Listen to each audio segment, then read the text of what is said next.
Jeremias 33, versículo 3, está escrito assim: clama a mim e responder-te-ei, e anunciar-te-ei coisas grandes e firmes que não sabes. Vou ler mais uma vez: clama a mim e responder-te-ei, e anunciar-te-ei coisas grandes e firmes que não sabes. Você crê que se clamar o Senhor vai responder? E você crê que o Senhor tem coisas grandes a fazer na tua vida, na tua família? Crê também que Ele vai falar conosco? Então, por gentileza, coloque tua Bíblia sobre o teu assento e vamos dar para o Senhor e para a sua palavra a melhor salva de palmas que você já deu. Fecha os seus olhos, aplaudindo, vá glorificando. Senhor, nosso Deus e Pai, Deus bendito, santo, amado e todo-poderoso, a tua igreja te aplaude e te glorifica. Abre os céus agora e receba o louvor da tua igreja, e por essa mesma abertura vai derramando a tua graça, a tua bênção, a tua virtude e o teu poder. Ninguém veio aqui ouvir o homem falar, o homem não tem nada a dizer, todos viemos ouvir a tua voz, a tua palavra. Tome agora os lábios do pregador, a boca do mensageiro, que eu diminua, o Senhor cresça, remova toda barreira, todo obstáculo, e envie a tua palavra com poder e autoridade, e que a tua palavra agora vá e produza o resultado para qual está sendo enviada, em nome do Senhor Jesus. Diga amém, Senhor. Tome o teu assento, por gentileza, mas preste muita atenção, não se distraia. Se você tiver papel e caneta, tome nota de tudo o que vai ouvir e aprender, amém? Muito bem, o profeta Jeremias viveu num período difícil da história de Judá, um período em que o povo havia se afastado de Deus. O povo havia esquecido da palavra de Deus, havia negligenciado, deixado de lado. Deus havia deixado claro, através de Moisés, por exemplo, Deuteronômio 28, que se seu povo ouvisse e obedecesse a sua palavra, viriam bênçãos sobre bênçãos, mas se desobedecesse, viriam maldições. E todas as vezes que o povo buscou a Deus, clamou a Deus, obedeceu ao Senhor, praticou a sua palavra, Deus abençoou. Por exemplo, no reinado de Davi, no reinado do rei Josafá, no reinado de Ezequias, no reinado de Josias, Deus vai abençoando, porque o rei buscava Deus, a nação buscava Deus. Mas em outros períodos, de outros reis que se enveredaram pela idolatria, o povo também caiu na idolatria, na rebeldia, na desobediência, e colheram os frutos. E no tempo de Jeremias era um tempo terrível como esse. O povo dizia-se de Deus, tinha a palavra de Deus, mas os juízes eram subornados e julgavam de acordo com quem pagava mais. Os profetas profetizavam de acordo com aquilo que as pessoas queriam ouvir, falavam em nome de Deus, sendo que Deus não havia falado nada. O povo estava completamente entregue à violência, estava completamente entregue ao roubo, à mentira. O povo estava completamente degenerado, de uma tal maneira que Deus vai virar o rosto para o povo. Versículos 4 e 5, leia comigo, Jeremias 33, versículos 4 e 5. Porque assim diz o Senhor, o Deus de Israel, sobre as casas desta cidade e sobre as casas dos reis de Judá, que foram derribadas com os trabucos e a espada. Eles entraram a pelejar contra os caldeus, mas para que os encha de cadáveres de homens, que feri na minha ira e no meu furor, porquanto escondi o rosto desta cidade por causa de toda a sua maldade. Amados, Deus nos dá livre-arbítrio. A sua vida é sua e você tem autonomia para tomar decisões de acordo com a sua vontade. Deus respeita isso. No entanto, para vivermos uma vida abençoada que Deus tem para nós, Deus deixa claro algumas condições. Primeira, eu tenho que acreditar no Senhor, não é? Eu tenho que crer nele.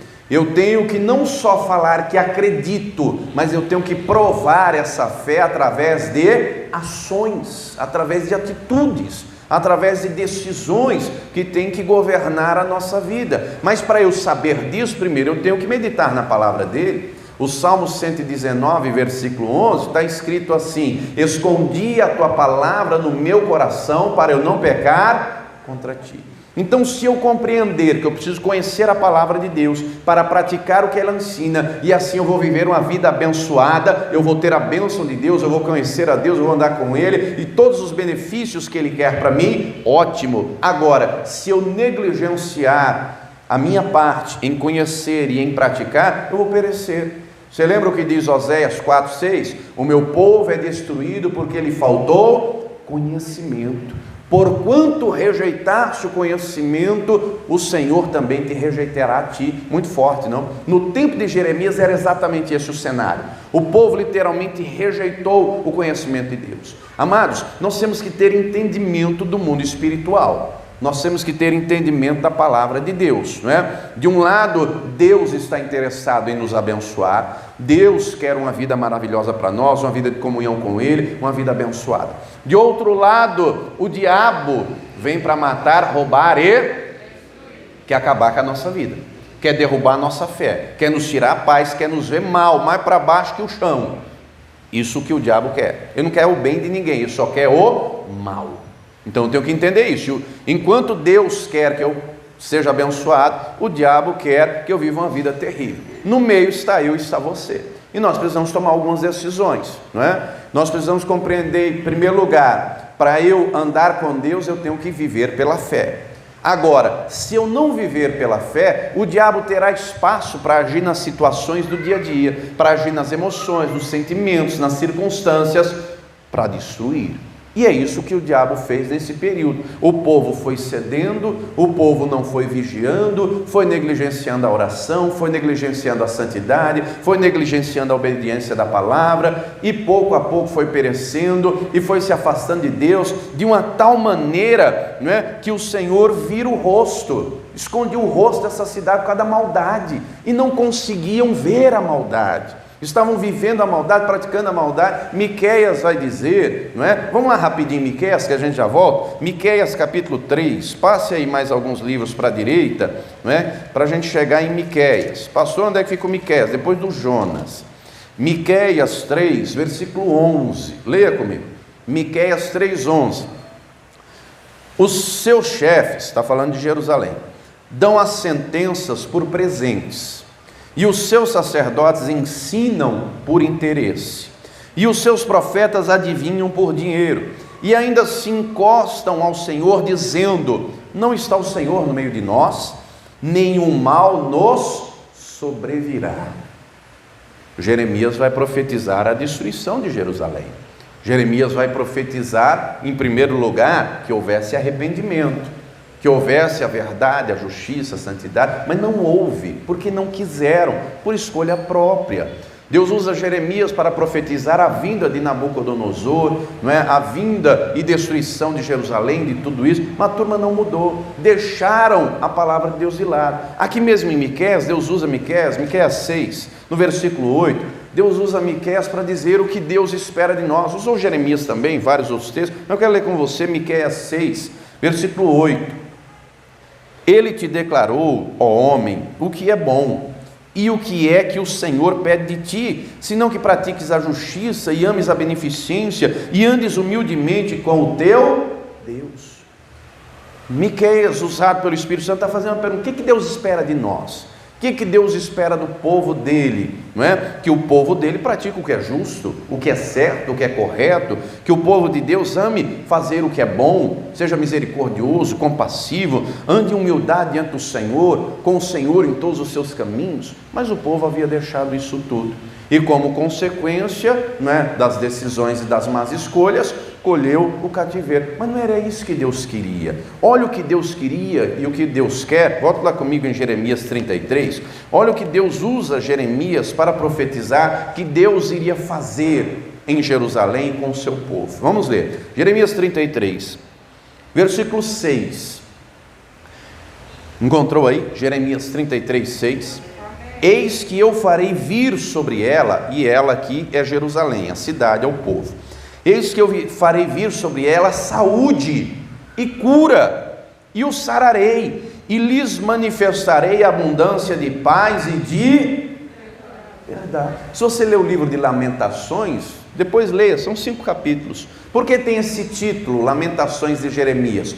porque é literalmente um lamento vendo a devastação de Jerusalém, a destruição, que poderia ter sido evitada se o povo tivesse compreendido. Eu tenho que buscar a Deus, eu tenho que clamar a Deus, eu tenho que perseverar na fé, eu não posso ser seduzido pelo pecado, eu não posso cair em tentação, não posso apostatar, eu tenho que perseverar. Mas a turma não entendeu. Deus queria dar saúde, Deus queria dar paz. Versículo 9, leia comigo. E esta cidade me servirá de nome de alegria, de louvor e de glória entre todas as nações da terra, que ouvirem todo o bem que eu lhe faço, e espantar-se-ão e perturbar-se-ão por causa de todo o bem e por causa de toda a paz que eu lhe dou. Deus está então usando o profeta para deixar claro que Ele quer fazer bem ao seu povo, que Ele quer dar paz, que Ele quer dar saúde, que Ele quer abençoar. Diga comigo: Deus está interessado em me abençoar. Agora compreenda, se eu vou viver uma vida abençoada ou não, no que depender de Deus, sim. Agora eu tenho que ver a minha parte, naquilo que depende de mim. No que depender de Deus, eu já estou abençoado. Efésios 1:3. Bendito nosso Senhor, Pai de nosso Senhor Jesus Cristo, o qual já nos abençoou. Deus não vai abençoar, eu já estou abençoado. Jesus já veio, já morreu, já ressuscitou, a palavra já está aqui, as promessas já estão aqui, o Espírito Santo já está aqui conosco. Então agora depende da minha postura, da minha posição, Eu posso viver uma vida abençoada ou não. Não significa que eu não terei lutas, compreenda, as lutas virão, os problemas da vida virão, as dificuldades virão. Agora, se eu perseverar na fé e obedecer, essa palavra, essa promessa vai se cumprir. O Senhor vai trazer paz, o Senhor vai fazer bem, o Senhor vai trazer prosperidade, o Senhor vai trazer saúde, o Senhor vai trazer bênção. Tudo que está escrito aqui é para nos ensinar, amados. Os tempos mudam, passam, mas as situações se repetem. Do mesmo jeito, nos nossos dias, a turma aqui de Jeremias, o povo de Jerusalém, escolheu o pecado, a desobediência, a rebeldia e colheram a consequência disso. Só que aqueles que viveram pela fé, obedeceram, perseveraram, creram, viram a promessa se cumprir. E Deus não mudou, Deus quer cumprir promessas na nossa vida. Mas do mesmo jeito que o diabo trabalhava no passado, ele continua também trabalhando. Do mesmo jeito que no passado ele trabalhava dizendo: não tem problema você servir a Deus e acreditar numa imagem de escultura, ele continua dizendo hoje. Do mesmo jeito que ele trabalhava no passado incitando as pessoas ao pecado, ele continua trabalhando hoje. Não tem problema, Deus sabe. Você sabe que quem disse a primeira vez essa frase, Deus sabe, foi o diabo. Gênesis 3. Deus sabe. Deus sabe que no dia em que você comer, seus olhos se abrirão, você será como Deus. E o diabo vai sutilmente trabalhando: não, mas não precisa orar tanto, mas não precisa buscar tanto, mas não precisa, e vai aos poucos incentivando ao pecado. E nós vivemos hoje num tempo em que, por um lado, a tecnologia é boa, é ótima, ajuda bastante, mas por outro lado, é viciante. Por outro lado, traz distração, não é? Temos gente, por exemplo, em que o diabo vai prender na pornografia, nas televisões, redes sociais, internet, ou aqueles que não, muitos se distraem. Amados, compreenda, para Deus agir, eu tenho que crer, diga comigo, crer, buscar, clamar. Deus vai agir. Agora, se eu não crer, ou ainda que eu creia, mas eu não clamo, eu não busco, vai sobrar espaço para o diabo agir. Deu para entender? Se você não clamar, quem vai clamar? Se você não meditar nessa palavra e crer nessas promessas, quem vai crer? Se você não conseguir acreditar que Deus continua querendo te abençoar e operar na tua vida, quem vai fazê-lo? E se você negligenciar isso, fica uma porta aberta para o diabo agir. E a tecnologia hoje, minha gente, na vida de muita gente tem sido uma distração. Rede social, não é? Hoje você tem, por exemplo, canais, aí você tem mais de 100, 200 canais em TV fechada, paga. Você tem um YouTube com milhões de canais, você tem redes sociais com milhares de pessoas, um monte de conteúdo. Diga para a pessoa que está do teu lado: cuidado com a distração, meu irmão, cuidado, o diabo tem usado muito hoje a distração. Tem pesquisa que confirma que o brasileiro passa em média 5 horas por dia no celular. Agora pare e pense você, né? Eu não vou nem perguntar se alguém quer ser abençoado, porque eu já sei a resposta, todo mundo quer, sim ou não? Agora, o que é que você tem feito para isso? Pare e pense com você. Pense você. Quanto tempo você gasta por dia usando o celular? E quanto tempo você gasta por dia orando? Quanto tempo você gasta vendo conteúdo de rede social? E quanto tempo você passa meditando aqui na palavra? Porque se eu não orar, eu vou enfraquecer.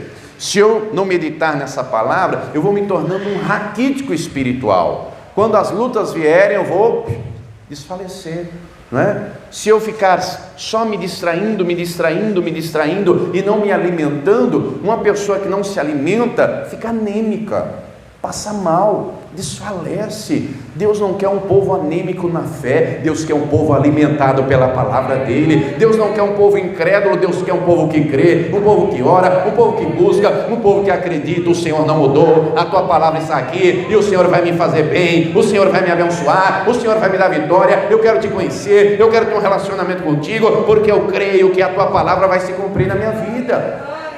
Deus espera isso. Versículo 10, vamos ler. Estou em Jeremias 33, 10. Assim diz o Senhor: neste lugar de que vós dizeis que está deserto, sem homens nem animais, está falando de Jerusalém, nas cidades de Judá e nas ruas de Jerusalém, que estão assoladas, sem homens, sem moradores e sem animais, ainda se ouvirá a voz do gozo, a voz de alegria, a voz do noivo, a voz de esposa, a voz dos que dizem: louvai o Senhor dos exércitos, porque o bom é o Senhor, porque a sua benignidade é para sempre, e a voz dos que trazem louvor à casa do Senhor, pois farei que torne o cativeiro da terra, como no princípio, diz o Senhor. Deus então está deixando claro que se o seu povo se voltar para Ele, buscando em oração, em arrependimento, em quebrantamento, com fé, com sinceridade, com obediência, Deus iria abençoar e colocar um cântico novo. Oh querido, você pode estar angustiado, a luta pode estar grande, mas Deus tem vitória para te entregar, Deus tem alegria para você, Deus quer ver você com alegria louvando e engrandecendo o nome dEle. Creia nisso. O inimigo quer derrubar, quer destruir, e o inimigo age de diversas formas. Então a gente tem que ser vigilante, a gente tem que estar alerta, não é? Vá comigo agora no Salmo 116, vá lá comigo, não é? É para a esquerda, Salmo 116. Deus usa Jeremias para deixar claro que se nós clamarmos, Deus vai responder. Se nós o buscarmos, Ele vai fazer e operar coisas grandes. No Salmo 116, eu vou ler a partir do versículo 1. O diabo trabalha para colocar em descrédito a palavra de Deus.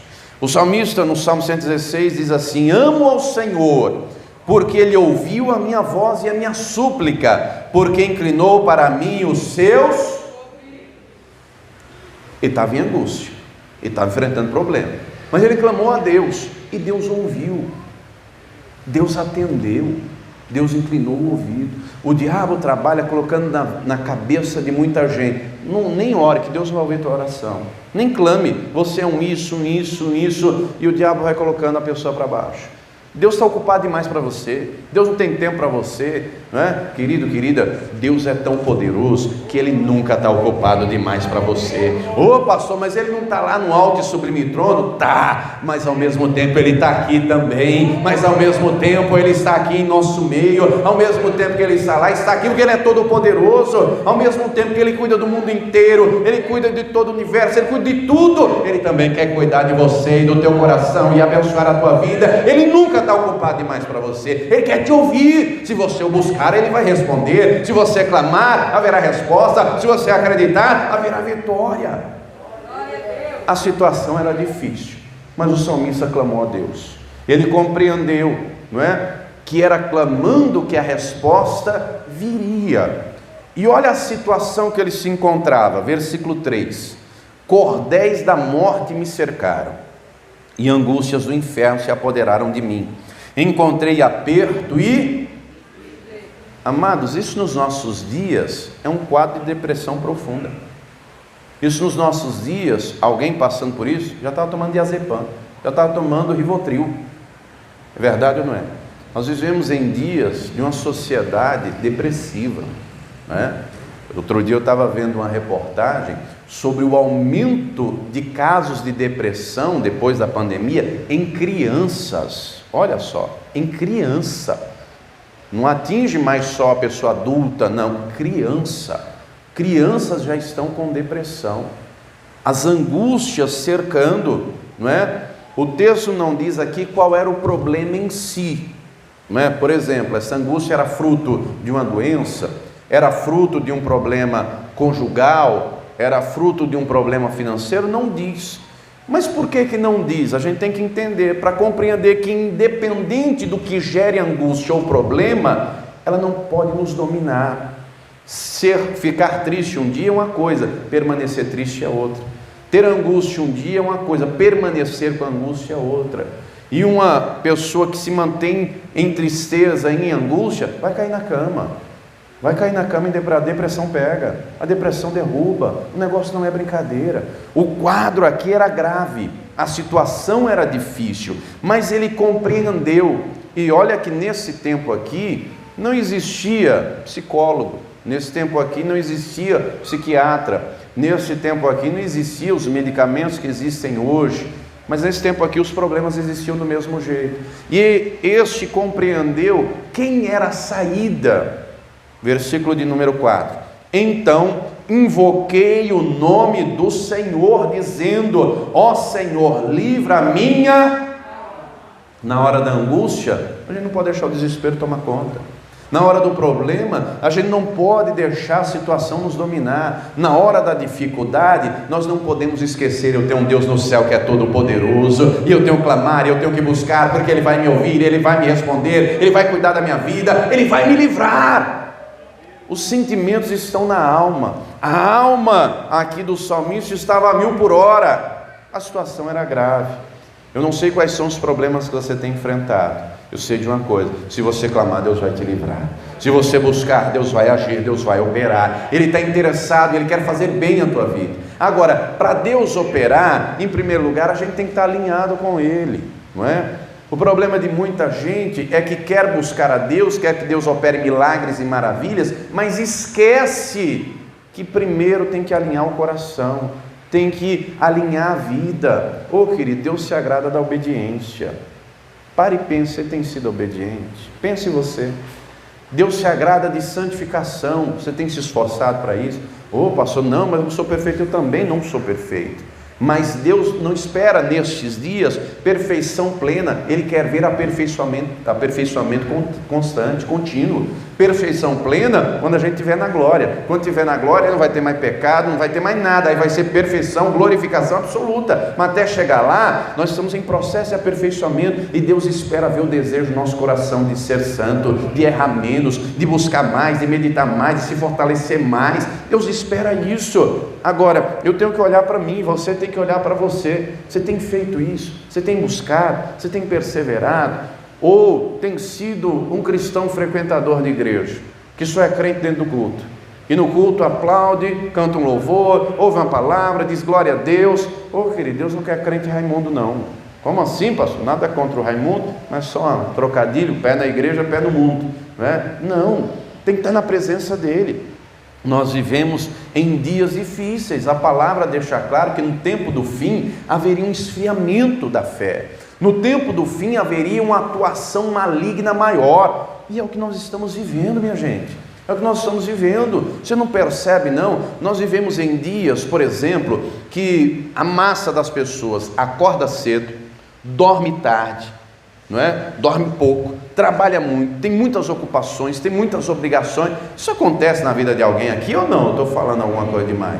Acontece na tua vida? Pastor, é uma correria. Alguém passa essas correrias aí no dia a dia, e essa correria do dia a dia é estressante, é cansativo, não é? Você pega aí o seu carro de ônibus, por exemplo, um trajeto que demoraria, sei lá, meia hora, por causa do trânsito, você demora uma, ou não? 1h30, não é? Quem trabalha, por exemplo, aqui em Alphaville, de lá para cá não é tão longe, mas pega na hora do rush, é 2 horas, brincando.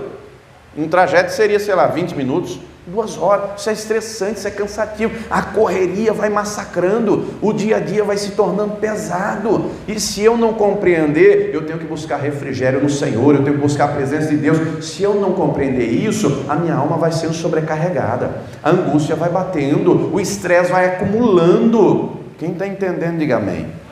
É Deus que livra a nossa alma. Versículo 5: piedoso é o Senhor e justo, o nosso Deus tem o que, minha gente?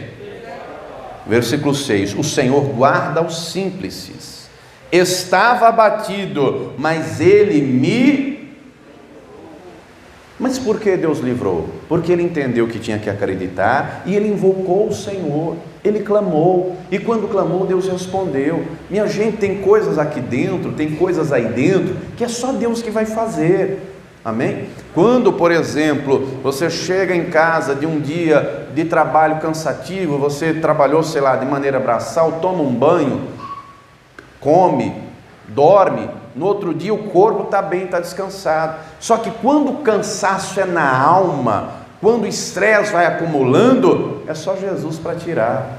Quando o fardo está pesado, é só Jesus para dizer: deixa eu tirar a tua angústia. É só Jesus para dizer: eu trago refrigério à tua alma. E o Senhor quer fazer isso com você, porque as lutas têm se aumentado, os problemas têm acumulado, a angústia tem chegado, mas o Senhor quer livrar a tua alma, porque Ele é o mesmo ontem, hoje e eternamente. Se você crer e você clamar, a resposta vai vir, e Ele tem coisa grande para fazer na tua vida, acredite, Ele não mudou.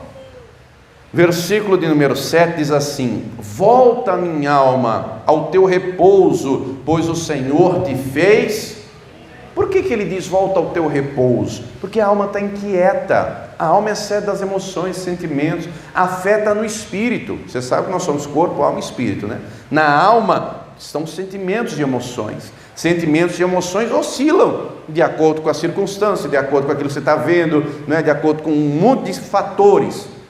A alma carrega sentimentos e emoções. A fé vem do Espírito. O Espírito Santo testifica o nosso espírito. E aí eu tenho que escolher se eu vou viver pelo sentimento, pela emoção ou pela fé. Naturalmente, quando enfrentamos problemas, a alma é tendenciosa a fazer, como diz o ditado por aí, uma tempestade num copo d'água. Como assim? Acontece um problema e a alma já começa a pensar e aumentar o problema e fazer o problema crescer, e aí já começa o diabo vendo a situação, já começa a agir dizendo: isso não vai mudar. Como é que é isso na prática? Você tem, sei lá, um problema no casamento, o diabo começa a trabalhar dizendo: vai separar, o negócio está feio, não vai mudar não. E esse aí não muda nunca não. Tem um problema, sei lá, um familiar com vício, não, isso aí vai morrer na cachaça, vai morrer de overdose, não vai mudar. Tem um problema financeiro, não vai conseguir pagar essa dívida nunca, não vai ter dinheiro nunca, vai falir, vai quebrar, vai arrebentar. A emoção já pensa isso e o diabo colabora para isso. Agora, você pode deixar sua alma devagar nas emoções, como diz o ditado por aí, viajar na maionese.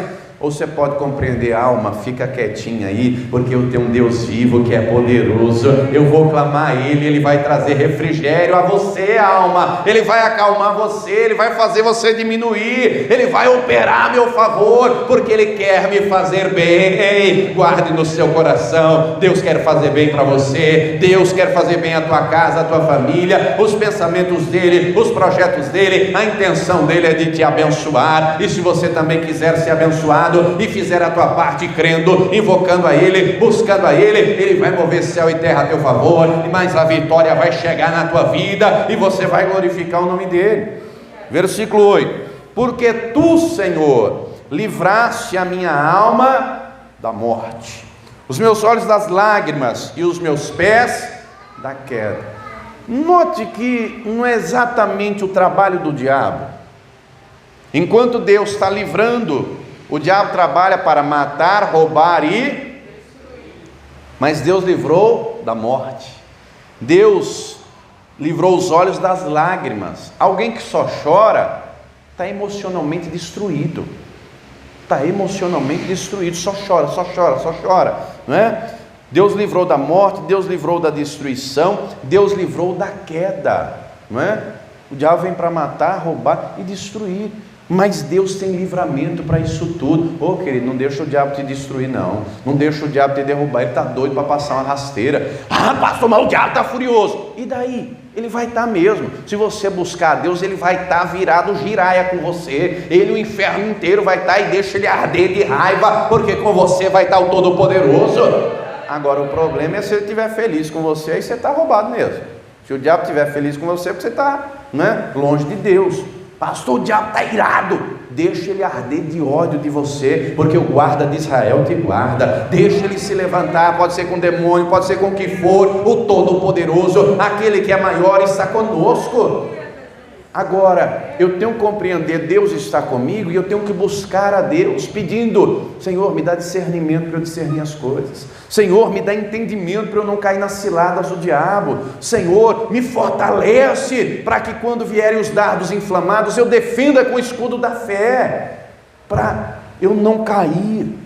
O diabo trabalha para matar, mas Deus tem vida para você. Levante a mão e declare: Deus tem vida para mim. Declare: Deus tem paz para mim. Declare: Deus tem alegria para mim. Diga: Deus vai segurar minha mão e eu não vou cair, mas eu vou estar de pé na presença dEle. Declare com fé: as promessas de Deus vão se cumprir na minha vida. Quem crê nisso, diga glória a Deus. Se você clamar, Ele vai responder, Ele vai se mover em teu favor, Ele vai operar maravilhas na tua vida, na tua casa, para que o nome dEle seja glorificado. Ele vai encher a tua boca de riso, e você vai declarar: grandes coisas fez o Senhor por mim, por isso estamos alegres. Salmo 126, vamos ler isso para terminar. Salmo 126, versículo, eu vou ler a partir do 1. Deus havia prometido, não havia? Tudo que Deus promete, Deus cumpre, se nós fizermos a nossa parte. Compreenda isso, preste atenção, olha aqui um instantinho. Tem promessas de Deus, não todas, mas algumas promessas de Deus são condicionais. A que? A nossa parte. Por exemplo, Deus quer salvar a todos, mas nem todos serão salvos. Deus vai salvar quem? Quem crê que Jesus é o seu Salvador, não é? A salvação está disponível a todos, mas vai ser salvo quem crê.